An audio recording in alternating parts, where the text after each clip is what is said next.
Student, आज के विज्ञान की क्लास में आप सभी का हार्दिक स्वागत है। तो पिछले प्रकरण में हमने अवस्थाओं का अध्ययन किया। आज हम पदार्थों के गुणधर्म और धातुओं के गुणधर्म इसका अध्ययन करेंगे। तो सबसे पहले पदार्थों में कौन कौन से गुणधर्म पाए जाते हैं, तो इसके बारे में हम जानकारी देखते हैं। पहला गुणधर्म है भंगुरता, कठोरता, प्रत्यास्थता, प्रवाहिता, घनत्व, विलेयता, पारदर्शिता। प्रमुख 7 गुणधर्म हैं, इनका हम अध्ययन करेंगे आकृति के माध्यम से। तो आइए प्रत्येक गुणधर्मों का अध्ययन हम आकृति के माध्यम से करते हैं। आइए, सबसे पहला गुणधर्म है भंगुरता।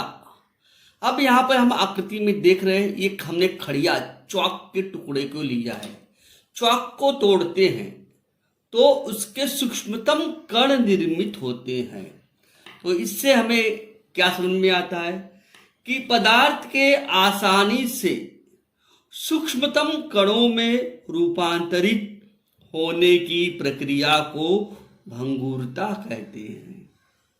अगला गुणधर्म है कठोरता। यहाँ पर हम देख रहे हैं कि एक कील को हथौड़े से प्रहार कर रहे हैं। प्रहार करने पर यह वस्तु कठोर है और जितना उस पर प्रहार होती है, इसके बारे में हम अध्ययन कर रहे हैं। कठोरता क्या होता है? किसी अन्य पदार्थ के लिए अवरोध उत्पन्न करने की क्षमता को कठोरता कहते हैं।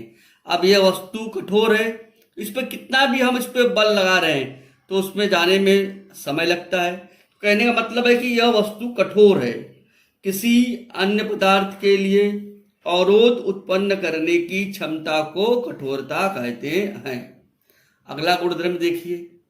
आइए तीसरे गुणधर्म का अध्ययन करते हैं। यहाँ पर एक रबड़ है। रबड़ को खींचने पर, तानने पर वह खिंच जाती है और छोड़ने पर पुनः अपनी मूल अवस्था में आ जाती है।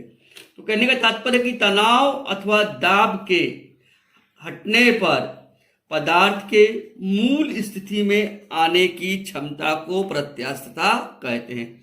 यहाँ पर देखिए एक रबड़ है, जब इसको हम तानते हैं तो तन जाता है, लेकिन इसको छोड़ते हैं तो पुनः अपनी मूल अवस्था में आ जाता है। ये रबड़ बैंड का टुकड़ा है, इस देखिए रबड़ बैंड है, इसको अगर हम जितना तानेंगे उतना तनते जाएगा, लेकिन जब छोड़ देंगे पुनः अपनी मूल अवस्था में आ जाता है। तो इससे ही इस गुणधर्म को हम प्रत्यास्थता कहते हैं। अगला गुणधर्म देखिए, आकृति देखिए। यहाँ पर प्रवाहिता का गुणधर्म दिखाई दे रहा है। यहाँ पर एक वस्तु है, पत्थर का टुकड़ा है, उस पर हमने पानी, दूध या शहद कुछ भी हमने डाला तो वो प्रवाहित हो रहा है, मतलब बह रहा है, फैल रहा है। इसी गुणधर्म को हम क्या कहते हैं? प्रवाहिता कहते हैं। पदार्थ के आसानी से बहने के गुणधर्म को प्रवाहिता कहते हैं। प्रवाहिता की एक आकृति और देखिए। द्रव पदार्थ ढलान पर बहते हैं, इस गुणधर्म को प्रवाहिता कहते हैं। यहाँ पर हमने एक बीकर लिया है, उसमें पानी या दूध जमीन पर डालने पर वह बहते हैं, प्रवाहित होते हैं। कोई द्रव कितनी सहजता से बहता है, इस आधार पर उसकी प्रवाहिता निर्धारित होती है। मान लीजिए गिलास में हमने दूध लिया, गिर गया, वो धीरे धीरे बहने लगता है, तो उसे ही हम क्या कहते हैं? प्रवाहिता कहते हैं। अगला गुणधर्म है घनत्व। किसी पदार्थ के द्रव्यमान द्वारा उसका घनत्व निर्धारित होता है। घनत्व, मान लिया हमने समान आकार के 2 टुकड़े लिए, एक लकड़ी का है और एक लोहे का है। दोनों का द्रव्यमान क्या होता है? अलग अलग होता है। समान आयतन वाले भिन्न भिन्न पदार्थों के द्रव्यमान के कारण उनका घनत्व निर्धारित होता है। यह अंतर पदार्थों के घनत्व गुणधर्म के कारण होता है। समान आयतन के अधिक घनत्व वाले पदार्थ भारी तथा कम घनत्व वाले पदार्थ अपेक्षाकृत हल्के होते हैं।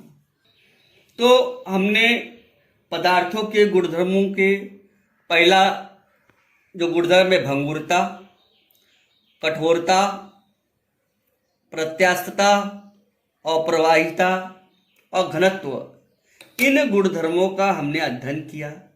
इसके अलावा और दो गुणधर्म है, एक विलेयता है और पारदर्शिता है। विलेयता क्या होता है कि कौन सा पदार्थ किसमें विलेय है, इसको भी देखेंगे आकृति के माध्यम से। अगली आकृति देखिए, यहाँ पर हमने दो गिलास लिया है, एक में पानी है, एक में मिट्टी का तेल है। दोनों में हमने नमक या शक्कर डाला। शक्कर या नमक पानी में विलेय है, पानी में घुल जाएगा, लेकिन क्या वह मिट्टी के तेल में विलेय है? नहीं, वह मिट्टी के तेल में नहीं घुलता है। तो जो पदार्थ पानी में आसानी से घुल जाता है उसे हम क्या कहते हैं? विलेय कहते हैं। विलेयता का गुणधर्म पाया जाता है, और जिसमें नहीं घुल पाता है उसे अविलेय कहते हैं। इस प्रकार से विलेयता का गुणधर्म किसे कहते हैं कि ठोस पदार्थ के घुलने के गुणधर्म को विलेयता कहते हैं। ठोस के किसी अन्य पदार्थ में घुलने की क्षमता को उसकी विलेयता कहते हैं। जो पदार्थ घुलता है उसे विलेय, और जो पदार्थ नहीं घुलता है उसे अविलेय पदार्थ कहते हैं। इस प्रकार अंतिम जो गुणधर्म है पारदर्शिता, उस अगली आकृति में देखिए, पारदर्शिता का गुणधर्म हमने समझाया है। यहाँ पर एक लड़की बैठी हुई है कांच के उस पार, वह चांद को देख रही है, बादलों को देख रही है, बाहर के दृश्यों को देख रही है। क्यों देख रही है? क्योंकि कांच एक पारदर्शी पदार्थ है, कांच के आर पार देखा जा सकता है।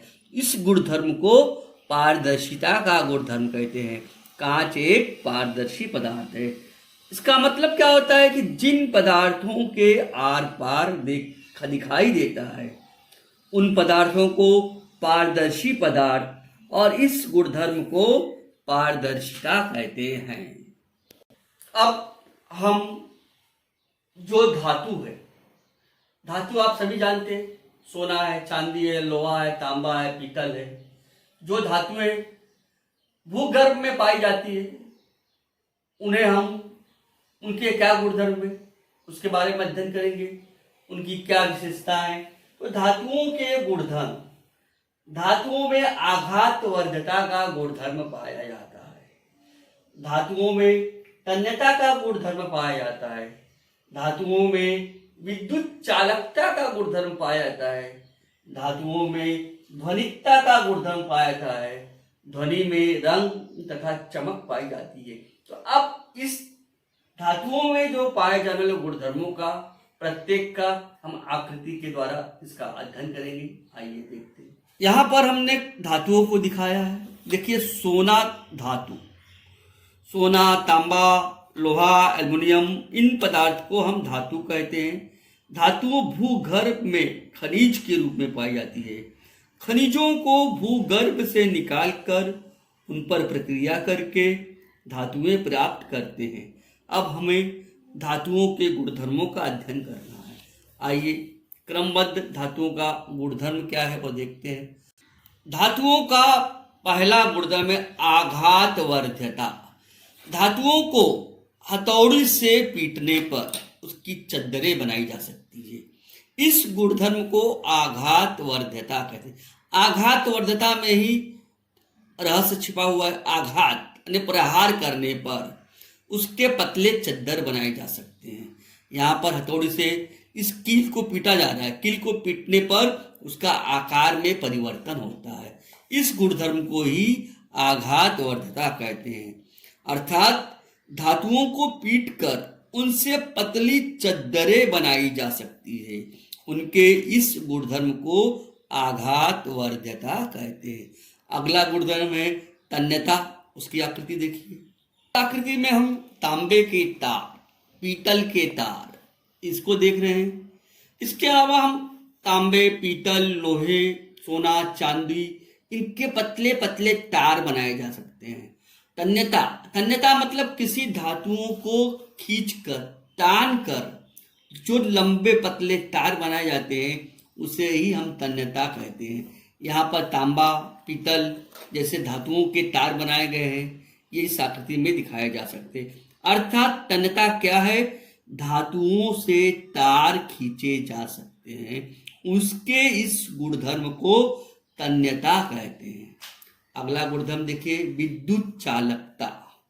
सभी धातुएं कम अधिक मात्रा में विद्युत की वाहक होती है, उसके इस गुणधर्म को विद्युत वाहकता कहते हैं। हम लोग जो इलेक्ट्रिसिटी में जिस तार का उपयोग करते हैं, तांबा है, पीतल है, उसको हम विद्युत वाहक तार कहते हैं। तो तांबा, पीतल विद्युत वाहक के गुणधर्म दर्शाते हैं। इसके अलावा ऊष्मा चालकता, यहाँ पर हम देख रहे हैं कि जो कुकर है, कुकर में खाना पक रहा है, यहाँ पर कढ़ाई में हम पका रहे हैं कोई भी वस्तु, तो इस तरह से इसमें ऊष्मा वाहकता का गुणधर्म पाया जाता है। धातुएं, कुछ धातुएं ऊष्मा का वाहक होती है, उसमें ऊष्मा का संचलन होता है और उनसे वह भोज्य पदार्थ पकाया जाता है। धातुओं के एक टुकड़ों को किसी एक भाग पर गर्म करने से कुछ समय में वह पूरा टुकड़ा गर्म हो जाता है, अर्थात धातुओं ऊष्मा का वहन करती है। इसे ही ऊष्मा वाहकता कहते हैं। ऊष्मा वाहकता मतलब धातुओं में ऊष्मा का संचलन होता है, इसे ही हम कहते हैं ऊष्मा चालकता। अगला देखिए आकृति नीचे की, सबसे नीचे हारमोनियम दिखाया गया है। धातुओं में मधुर ध्वनि उत्पन्न होती है, धातुओं में मधुर ध्वनि उत्पन्न होती है, तो धातुओं में ध्वनिकता का गुणधर्म पाया जाता है। अंतिम देखिए, धातुओं में रंग और चमक पाई जाती है। धातुओं में विशिष्ट प्रकार की एक रंग होती है, धातुओं में एक विशिष्ट प्रकार की चमक पाई जाती है। तो धातुओं के क्या क्या उपयोग है, यहाँ पर हम देख रहे हैं धातुओं से कुल्हाड़ी बनाई गई है, आघातवर्धकता का गुणधर्म पाया जाता है, तन्यता के गुणधर्म के कारण तार बनाए गए हैं, इसमें विद्युत वाहकता पाई जाती है, विद्युत चालकता पाई, प्रेस में जो तार का उपयोग करते हैं मतलब विद्युत चालकता का गुणधर्म पाया जाता है। जहाँ पे धातुओं में गहने बनाए जाते हैं, धातुओं में विशिष्ट रंग होती है, एक चमक होती है, इस प्रकार हम धातुओं का उपयोग करते हैं। इस प्रकार हमने क्या देखा कि धातुओं के प्रमुख गुणधर्म क्या क्या है? आघातवर्धकता है, तन्यता है, विद्युत चालकता है, ऊष्मा चालकता है, ध्वनिकता है तथा रंग और चमक पाई जाती है। इस प्रकार आज का पाठ हम यही समाप्त करते हैं। धन्यवाद।